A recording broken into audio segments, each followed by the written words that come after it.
بسم الله الرحمن الرحيم. அஸ்ஸலாமு அலைக்கும் வரஹ்மத்துல்லாஹி வபரகாத்துஹு. அன்பிற்குரிய சகோதர சகோதரிகளே, நீங்களும் ஆலிம்களாகலாம் என்ற தினசரி வகுப்பில் புதன்கிழமை தோறும் உசூலுல் ஃபிக்ஹ் என்ற இஸ்லாமிய சட்ட விதிகள் குறித்து அறிந்து வருகிறோம். இதுவரை அறிந்த சாராம்சம் என்னென்னு சொன்னால், வஹி மட்டும்தான் இஸ்லாத்திற்கு மூல ஆதாரம், அதிலிருந்து தான் எந்த சட்டம் எடுக்கணும். இதுக்குரிய ஏராளமான சான்றுகளை பார்த்துட்டோம். அடுத்ததாக சஹாபாக்களை பின்பற்றணும், இமாம்களை பின்பற்றணும், இந்த மாதிரி சொல்லக்கூடிய வாதங்கள்லாம் சரியா, அது தவறு என்பதை பார்த்து விட்டோம். குர்ஆன் ஹதீஸோட இஜ்மான்னு ஒரு ஆதாரம் இருக்குது, ஏக மனதான முடிவுன்னு சொல்கிறாங்கல்ல, அது எந்த அளவுக்கு ஒரு அர்த்தமற்ற ஒரு வாதம், அதுக்குரிய பதிலையெல்லாம் நம்ம பார்த்துட்டோம். அடுத்ததாக என்ன சொல்லுவாங்கன்னு கேட்டால், கியாஸுன்னு ஒரு ஆதாரம் இருக்குது, குர்ஆனு ஹதீஸு இஜ்மா கியாஸு என்று சொல்லுவாங்க. கியாஸு என்று சொன்னால் ஒன்றிலிருந்து இன்னொன்றை விளங்கி கொள்வதற்கு பேர் கியாஸ். இது இருக்குதாண்டா, இது இருக்குது, இது தனி ஆதாரமாண்டா, இது தனி ஆதாரம் கிடையாது, அதிலிருந்து உள்ளது தான் இது. எந்த ஒரு சொல்லாக இருந்தாலும், மனிதனுடைய எந்த பேச்சாக இருந்தாலும், அந்த பேச்சுக்களில் சில பேச்சுக்களுக்கு சொன்ன அர்த்தம் மட்டும்தான் இருக்கும், சில பேச்சுக்களுக்கு அதிலிருந்து வேறு ஒரு அர்த்தமும் சேர்ந்து கிடைக்கும். அப்படி கிடைக்கக்கூடிய அதை விளங்குறதுக்கு பேர் தான் கியாஸுங்கிறது. அப்பயும் அதை தனியாக சொல்கிறீங்க, அதை விளங்குறதுக்கு பேர் தானே அப்படிங்கிறதுனால அதை தனி ஆதாரமாக சொல்லக்கூடாது என்பதை விளக்கிட்டு, அல்லாஹ்வே என்ன செய்கிறான்னு கேட்டால், ஒன்றை சொல்லி இதிலேருந்து இன்னொன்று விளங்குங்கன்னு நமக்கு ஊக்கப்படுத்துகிறான் என்பதற்கு சில வசனங்களை எடுத்து காட்டினோம். அந்த மாதிரியான ஒரு வசனத்தை பாருங்கள். 86வது சூறாவில் 5, 6, 7, 8 இந்த வசனங்களில் சொல்லப்படுகிறது, பொல் எந்தூரில் இன்சானும் இம்மகுலிக், மனிதன் எதிலிருந்து படைக்கப்பட்டான் என்பதை அவன் கவனிக்கட்டும். பொல் எந்தூர்னா நல்லறவில் உள்ளது, சிந்திக்கிறது, கவனிக்கிறது. அம்ரு காயிபு. ஃபலி லீ எந்தூர்னு இருக்கும், லீக்கு முன்னாடி ஏதாவது சேர்த்துட்டோம்னா அது சுக்குனா மாறிக்கிறோம். ஃபலி எந்தூர் தான் அது. ஃபல் எந்தூர். ஃபல் எந்தூரில் இன்சானும் இம்மகுலிக், எதிலிருந்து மனிதன் படைக்கப்பட்டான் என்பதை அவன் கவனிக்கட்டும். குலிக்க மின் மாயின் தாஃபிக்கின், குதித்தோடும் நீரிலிருந்து அவன் படைக்கப்பட்டான், விந்திலிருந்து படைக்கப்பட்டான் என்று அதை சொல்கிறான் அல்லாஹ். அது எங்கிருந்து வெளிப்படுகிறது என்று சொன்னால், யஹ்ருஜு மின் பைனி சுல்பி ஒத்தராய்பி, மனிதனுடைய முன்பகுதிக்கும் முதுகுத்தண்டுக்கும் மத்தியில் இருந்து அது வெளிப்படுகிறது. இது வரைக்கும் அல்லாஹ் சொல்லிவிட்டு, இன்னஹு, இவன், இப்படிப்பட்ட ஒரு இறைவன், அலா ரஜ்இஹி, இவனை திரும்ப படைப்பதன் மீது லகாதிருன், சக்தி உள்ளவன் அப்படின்னு நல்லா சொல்கிறான். அப்போ ஒன்றுமே இல்லாமல் நீ இருந்த, உன்னை இறைவன் படைத்திருக்கிறான். எதிலிருந்து படைத்தான்? சும்மா விந்து துளியிலிருந்து படைத்திருக்கிறான், அதான் உன்னுடைய மூலப்பொருள்.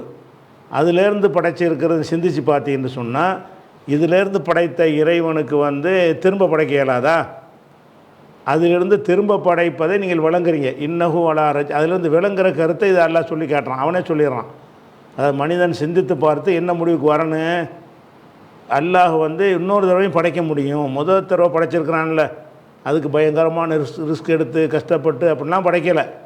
அந்த மாதிரி படைத்திருக்கிற அவனுக்கு லேசான ஒரு விஷயந்தான். அப்படி படைச்சிருக்கிற இறைவன் அதை திரும்பி படைக்கிறதுக்கு சக்தி உள்ளவன். அப்போ இந்த சொல்லிலிருந்து கிடைக்கிற ரிசல்ட் என்னன்னு கேட்டால், இன்னஹு அலா ரஜ்இஹி லகாதிர், இதைத்தான் சிந்திக்க சொல்கிறான். அது திரும்ப படைப்பவனாக இருக்கிறான் என்பதை மனிதன் சிந்திக்கட்டும். அப்போ நீ எதிலிருந்து படைக்கப்பட்டாய்ங்கிறத நீ சிந்தித்து பார்த்தால், இப்படியெல்லாம் நம்ம என்னவா ஒன்றுமே இல்லாமல் தானே இருந்தோம். ஒன்றுமே இல்லாமல் இருக்கும்போது ஒரு துளி, விந்தில் ஒரு துளிங்கிறது நம்ம சொல்கிறோம், துளி கூட கிடையாது. துளியில் லட்சத்தில் ஒரு சின்ன ஒரு பகுதியிலிருந்து தான் மனிதன் படைக்கப்பட்டிருக்கிறான். அப்போ ஒன்றிலிருந்து இன்னொன்றை விளங்குதல் என்பதை அல்லாஹ்வே என்ன செஞ்சு காட்டுறான்? அதை விளக்கி காட்டுகிறான். இதெல்லாம் கூட ஒரு கேஸில் தான் வரும். அதே மாதிரி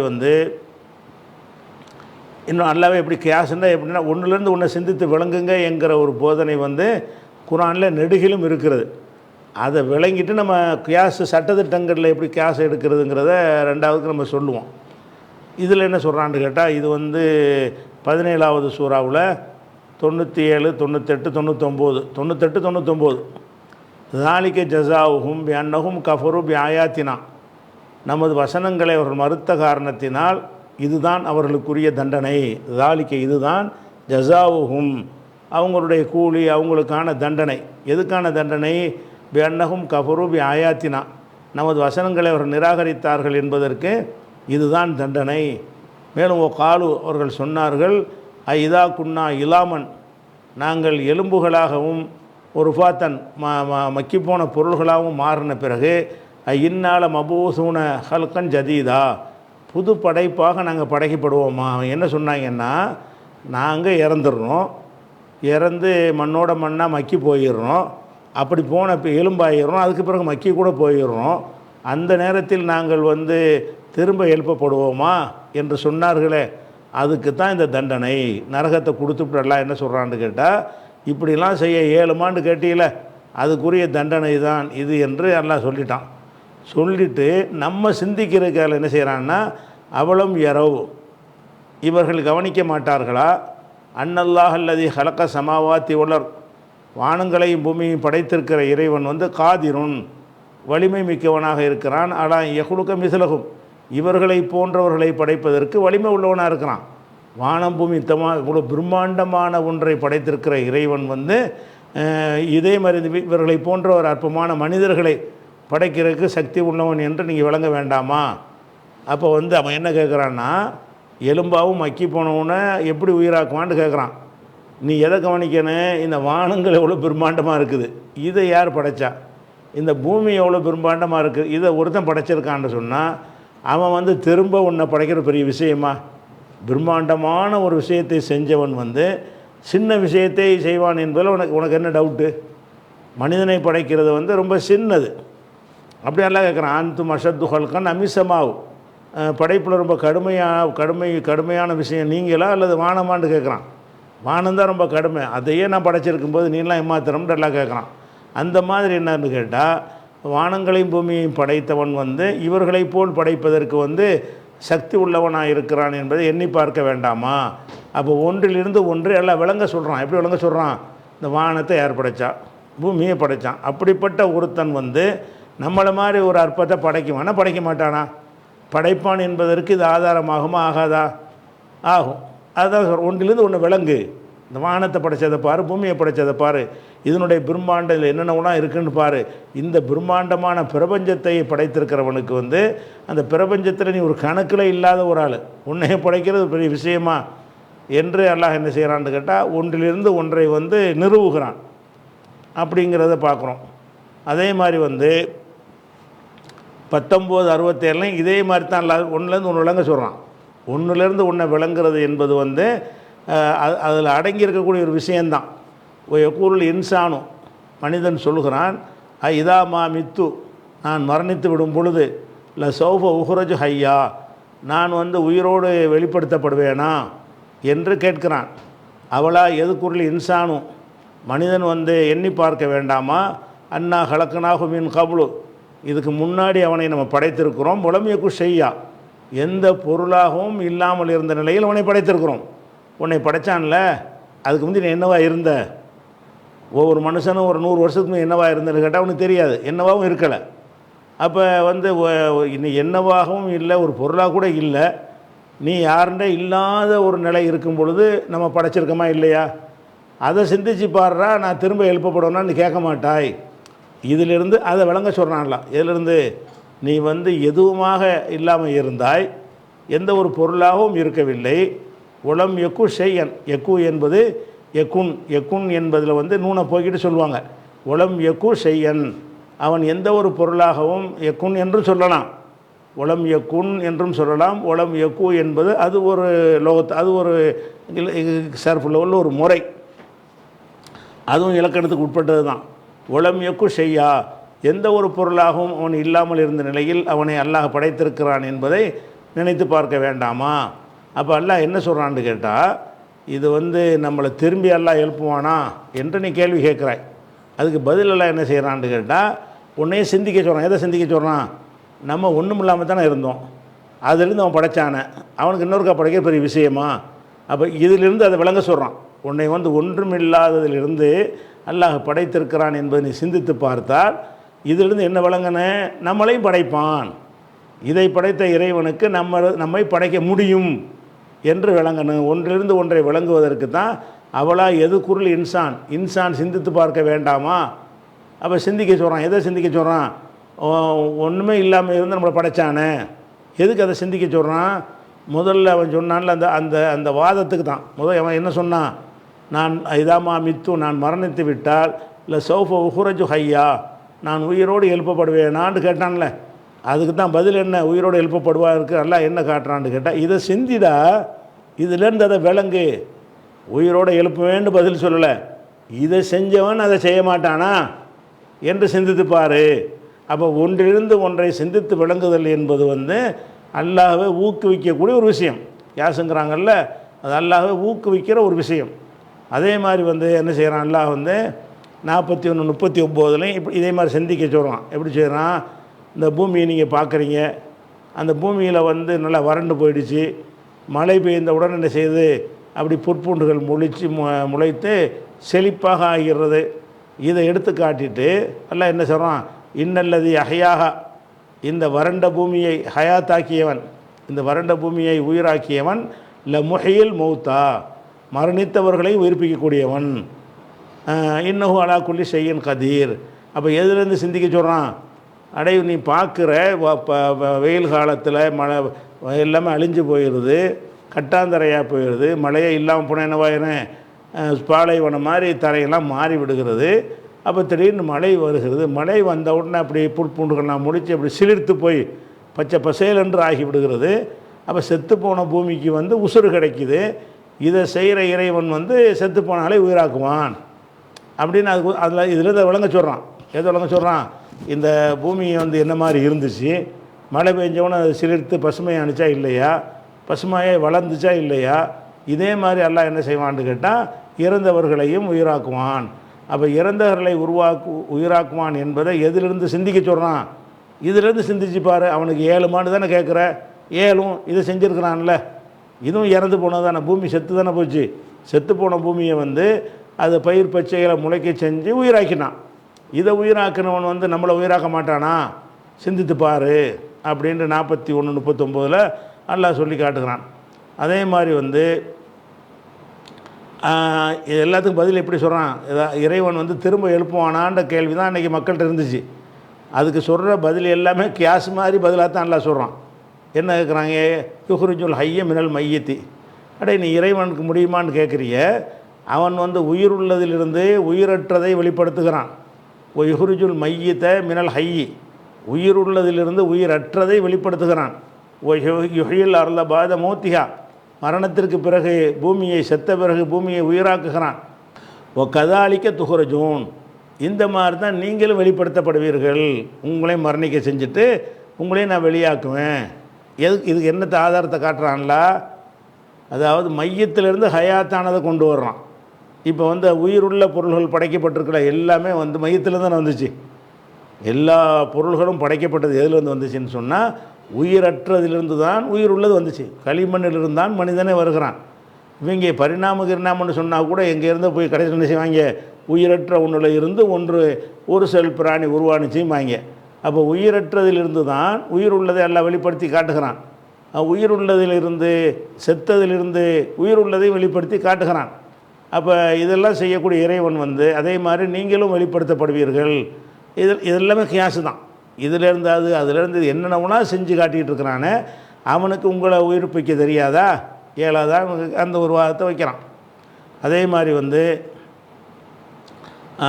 யஹ்சபுல் இன்சானும் இதே மாதிரியான வாதங்களையே எல்லாம் சொல்லி காட்டுறான். மனிதன் எண்ணி பார்க்க வேண்டாமா?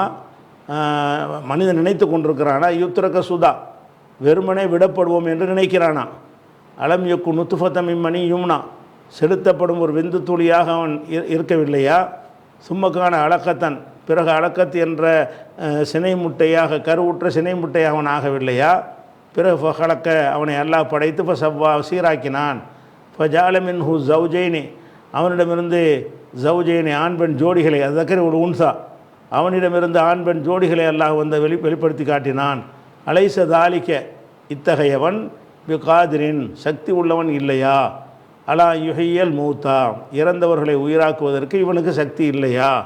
அப்போ நீ என்னவா இருந்த, ஒன்றும் இல்லாமல் இருந்த ஒரு விந்து துளியில் செலுத்தப்பட்டு படிப்படியாக வளர்ந்து இன்றைக்கி இப்படி வந்து உன்னிடமிருந்து ஆண் பெண் ஜோடிகள் இப்படி பிறக்கிற அளவுக்கு நான் ஆக்கியிருக்கிறேன்னா இதை செஞ்ச எனக்கு வந்து திரும்ப உயிராக்குற ஒரு பெரிய விஷயமா அப்படின்னு நல்லா கேட்குறான்.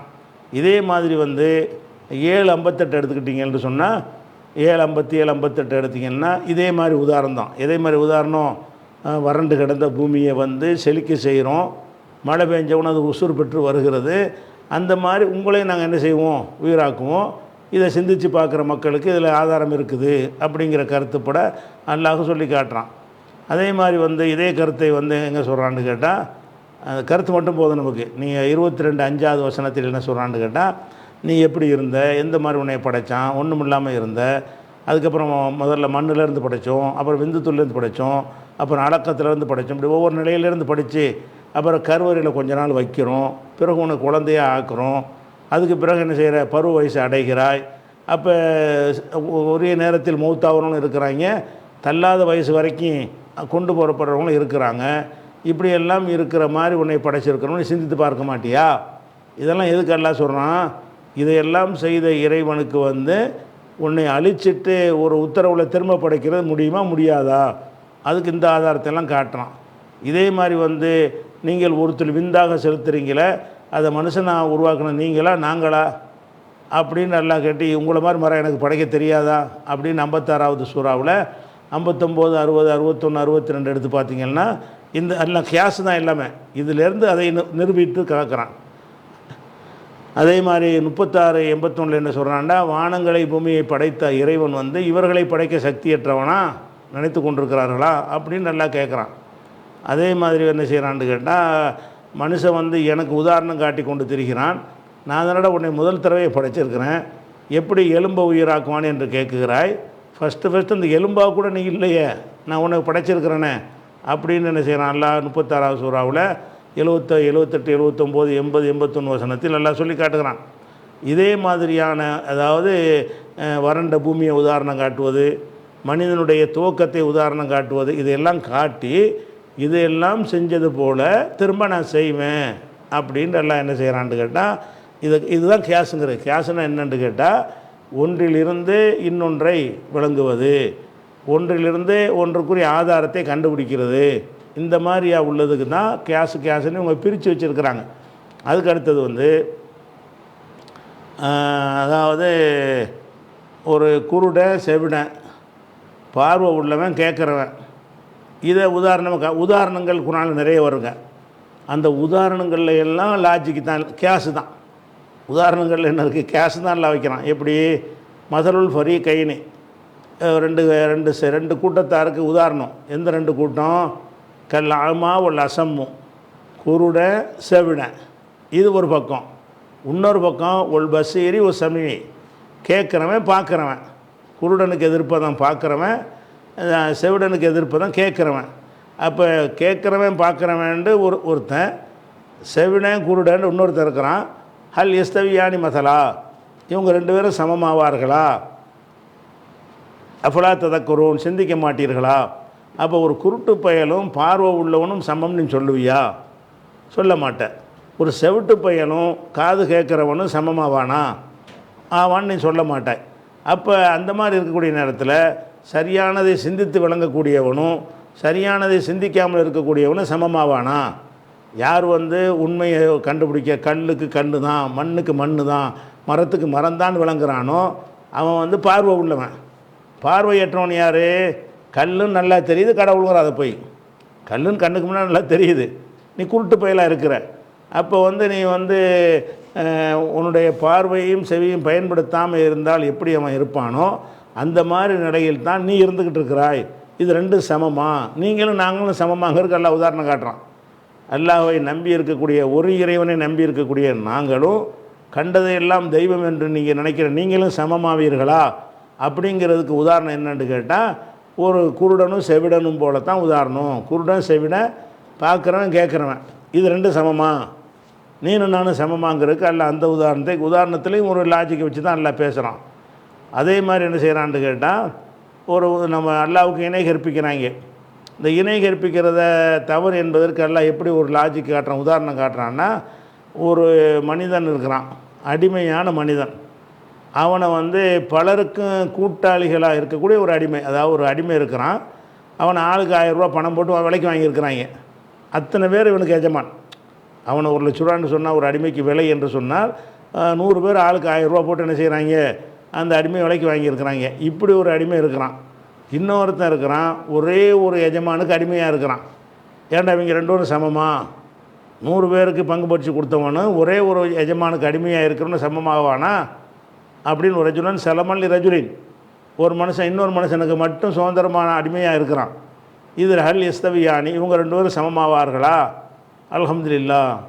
அல்லாஹ் அந்த ஆதாரத்தை சொல்லிவிட்டு அல்லாவே அதை புகழ்ந்துக்கிறான். அப்போ இவங்களுடைய நிலைமை அப்படித்தானே இருக்குது. நம்மளை பொறுத்த வரைக்கும் 800 கோடி மக்களுமே அந்த ஒரு எஜமானுக்கு அடிமை. ஒரு எஜமானுக்கு அடிமைங்கும் போது ஒருத்தன் சொல்ல தான் கேட்கணும். ஒருத்தன் தான் நம்மளை தண்டிப்பான், ஒருத்தன் தான் நமக்கு பரிசு தருவான், ஒருத்தன் தான் நல்லது கெட்டதுக்கு பொறுப்பேற்றுக்கிறவாங்கும் போது அது ஒரு தெளிவான கொள்கையாக இருக்கிறது. இவங்க என்ன சொல்கிறாங்க என்று கேட்டால், அவருக்கும் அடிமைங்கிறாங்க, இந்த இவருக்கு அடிமைங்கிறாங்க, அந்த கல்லுக்கும் அடிமை, இந்த கல்லுக்கும் அடிமை, இந்த கல்லுக்கு அடிமை என்று சொல்லி எக்கச்சக்கமான பேருக்கு ஒருத்தன் வந்து அடிமையாக இருக்கிறான். அப்போ யாரா உனக்கு உதவி செய்வா, யாரா உன்னை கேட்பா, யாரா உன்னை தண்டிப்பா, யாரா உனக்கு பரிசு தருவா, யாரா உன்னை தட்டி கேட்பா, யாரா உன்னை கஷ்டத்தை தீர்ப்பான்னு சொல்ல முடியல, குழம்பி போய் நிற்பாங்க. அப்போ நீ வந்து பல எஜமான்களுக்கு அடிமையாக இருக்கிறவனை போல் நீ இருக்கிறாய். நாங்கள் ஒரே ஒருத்தனுக்கு அடிமையாக இருக்கிற ஒருத்தனை போல் நாங்கள் இருக்கிறோம். இது 2 சமமா அப்படிங்கிறத இந்த ஷிர்க் வைக்கிற ஆட்களுக்கு புரிய வைக்கிறதுக்காக வேண்டி இந்த உதாரணத்தை இதெல்லாம் கூட என்னது, ஒரு கேஸ் தான், ஒன்றுலேருந்து ஒன்று விளங்குறது தான். அதே மாதிரி வந்து அல்லான்னு ஒருத்தர் இருக்கும்போது அது 10 என்ன செய்கிறாங்கன்னு கேட்டால் அவுலியான்னு சொல்லி உண்டாக்கி வச்சுருக்கிறாங்க. இதுக்கெல்லாம் என்ன செய்யறான், ஒரு உதாரணம் காட்டுறான். அடே அல்லாஹ் அவுலியான்னு உண்டாக்கி வச்சுக்கிறீங்களே, அதுக்கு என்ன உதாரணம்? கமாசிலில் அன்கபூத், சிலந்தி வலை தான் உதாரணம். சிலந்தியை பொறுத்த வரைக்கும் அது வந்து அதுக்கு வீடு, சிலந்தியுடைய கூடு அதுதான். ஆனால் உண்மையில் பார்த்திங்கன்னா அதுக்கு கூரையும் கிடையாது, தங்குற இடமும் கிடையாது, வெறும் விலை மட்டும்தான் இருக்கும். அது உள்ளதில் நம்ம பலவீனமான ஊதி விட்டு அறந்து போயிடும்.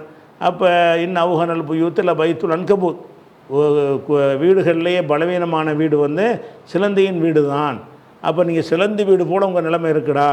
அல்லாவை பிடிச்சிக்கிட்டு இருக்கிறவன் வலுவான ஒரு பங்களாவில் அரண்மனையில் இருக்கிறான்னு அர்த்தம். நீ அல்லாதவர்களெல்லாம் பிடிச்சி தொங்கணுன்னு சொன்னால் சிலந்தி வலையை பிடிச்சி தொங்குற மாதிரி தான். அது வந்து வீடு செய்கிற எந்த வேலையும் செய்யாது. வெயிலேருந்து உன்னை காப்பாற்றாது, மழையிலேருந்து உன்னை காப்பாற்றாது, மற்ற ஆட்களிடமிருந்து வரக்கூடிய துன்பங்களை இருந்து உன்னையை காப்பாற்றாது, உனக்கு எந்த நன்மையும் செய்யாது, எந்த தீமையும் செய்யாது. ஒரு கட்டத்தில் என்ன செய்யணும், சின்ன காற்றடிச்சு அறுந்து விழுந்துடும். இதாண்டா நீங்கள் வச்சுக்கிற தெய்வங்கள்னு சொல்லக்கூடிய உங்களுக்குரிய நிலைமை. ஆனால் அல்லாவை பிடிச்சிக்கிட்டான்னு சொன்னால் அப்படி இல்லைங்கிறதுக்கு அல்லாஹ் என்ன உதாரணம் காட்டுறான், ஒரு சிலந்தி வலையை காட்டி, சிலந்தி வலையினா விளைக்கணும். சிலந்தி வலையை எது காட்டுறான்னா சிந்திக்கணும். இப்போ சிலந்தி வலையில் என்ன இருக்குது, ஊடுங்கிற எந்த அம்சம் இல்லை, ரூம் இல்லை, அறை இல்லை, எதுவுமே கிடையாது. அது மறைஞ்சிக்கிறது கூட ஒன்றும் இல்லை. அடுத்தவருடைய பார்வையிலேருந்து மறைஞ்சு கொள்ள முடியுமான்னா மறைஞ்சு கொள்ளவும் முடியாது. அதுதான் சிலந்தியுடைய வீடு. அப்போ சிலந்தியுடைய வீடு என்பது வந்து ஓப்பனாக இருக்கிறது, அதில் எந்த ஒரு செக்யூரிட்டியும் கிடையாது, எந்த ஒரு பாதுகாப்பும் கிடையாது. அதுதான் நீங்கள் வந்து அல்லாதவர்களை பிடிச்சிக்கிட்டீங்கன்னா அதனுடைய நிலைமை அதுதான் என்று சொல்கிறானே. இதெல்லாம் கூட இந்த சிலந்தி வலையை பற்றி நீங்கள் எவ்வளோ உண்டாலும் டெவலப் பண்ணிக்கிறலாம். அவ்வளோ அம்சமும் அந்த சிற்கில் இருக்கிறது அப்படின்னு சிந்திக்க சொல்கிறான். 29:44 அப்படி பண்ணுறான். அதே மாதிரி வந்து அல்லாவை நிராகரிக்கிறவர்கள் எத்தனை நல்லறங்கள்லாம் செய்கிறாங்க. அந்த நல்லறங்களுக்கு கூலி கிடைக்குமான்னா கிடைக்காது.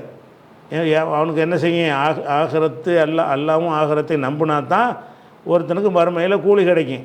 அது இல்லாமல் வந்து மறுமை நம்பிக்கை இல்லாமல் அவன் என்ன தான தர்மங்கள் செஞ்சாலும் அவன் எதோ கிடைக்கும்னு நினைக்கிறான், உண்மையில் கிடைக்காது. இந்த விஷயத்தை சொல்வதற்கெல்லாம் என்ன செய்கிறான்னு கேட்டால், இது வந்து ஒரு காணல் நீர் போல். காணல் நீர்னு சொன்னால் அது நீர் கிடையாது. வெயில் நேரத்தில் நல்ல பட்ட பகலில் நீங்கள் பார்த்தீங்கன்னா, தூரத்தில் பார்த்தீங்கன்னா, திறந்த வழியில் பார்த்தீங்கன்னா தூரத்தில் தண்ணி இருக்கிற மாதிரி தெரியும். போக போக அந்த தண்ணி அங்கே இருக்கிற மாதிரி தெரிஞ்சுக்கிட்டே இருக்கும். அந்த இடத்துக்கு வந்துடுவோம், இன்னும் கொஞ்சம் தள்ளி அந்த தண்ணி தெரிகிற மாதிரி இருக்கும். கடைசியில் பார்த்தா அங்கே தண்ணி கிடையாது. அது ஒரு காணல் நீர். காணல் நீர்னு சொன்னால் தண்ணி மாதிரி தெரியும், ஆனால் தண்ணியில் வெயில் அடிக்கிற நேரத்தில், உச்சி வெயில் நேரத்தில் திறந்த வெளியில் நீங்கள் பார்த்தீங்கன்னு சொன்னால் என்னவா இருக்கும், தூரத்தில் வந்து தண்ணி இருக்கிற மாதிரி ஒரு ஆறு இருக்கிற மாதிரி குளம் இருக்கிற மாதிரி அப்படி தெரியும் கண்ணுக்கு. ஆனால் கிட்ட வந்து பார்த்தோம்னா லம் இது செய்யா, அங்கே ஒன்றுமே பெற்றுக்கொள்ள மாட்டான். இப்படி தாண்டா உங்கள் அமல்லாம் போகும். நீங்கள் எப்போ ஆகரத்து மறுமையை நம்பாமல் அமல் செஞ்சுக்கிட்டு நமக்கு சொர்க்கம் கிடைக்குன்னு நினச்சிக்கிட்டே போயிட்டுருக்குறீங்க. கடைசியில் அங்கே வந்து பார்த்தா ஒன்றுமே கிடைக்காது. அப்படிங்கிறதுக்கு உதாரணமாக காணல் நீரை காட்டுகிறான். இதெல்லாம் 24:39 வருது. இதெல்லாம் இதுக்குரிய ஆதாரம் தான். அதே மாதிரி வந்து இந்த சிந்திக்காத ஆட்கள் இருக்காங்கல்ல, ஈமான் கொள்ளாதவர்களுக்கு எல்லாம் உதாரணம் காட்டுறான். என்ன உதாரணம்னா, இவங்க வந்து கால்நடை மாதிரி கண் இருக்கத்தான் செய்யுது. கண் இருந்தாலும் அது பார்க்க வேண்டியதை பார்க்கறது கிடையாது.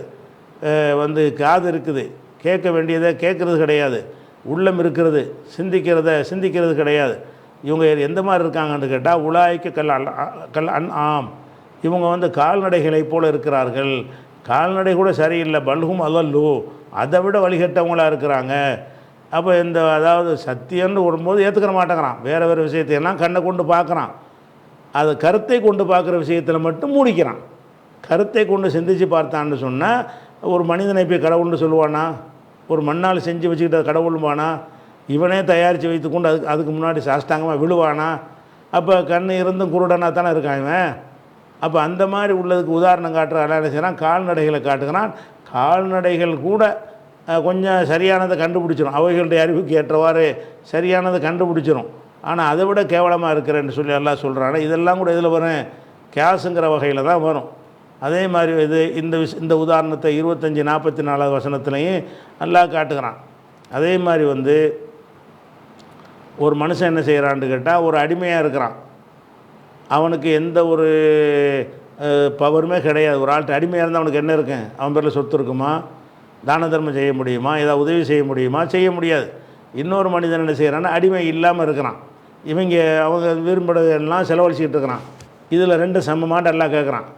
ஏன்டா ஒரு அடிமையாக இருக்கிறான்டா, அவனுக்கு எதாவது செய்ய இயலுமா? அவன் சுதந்திரமாக எல்லாம் வச்சுக்கிறான்னா அவனுக்கு செய்ய இயலுமா?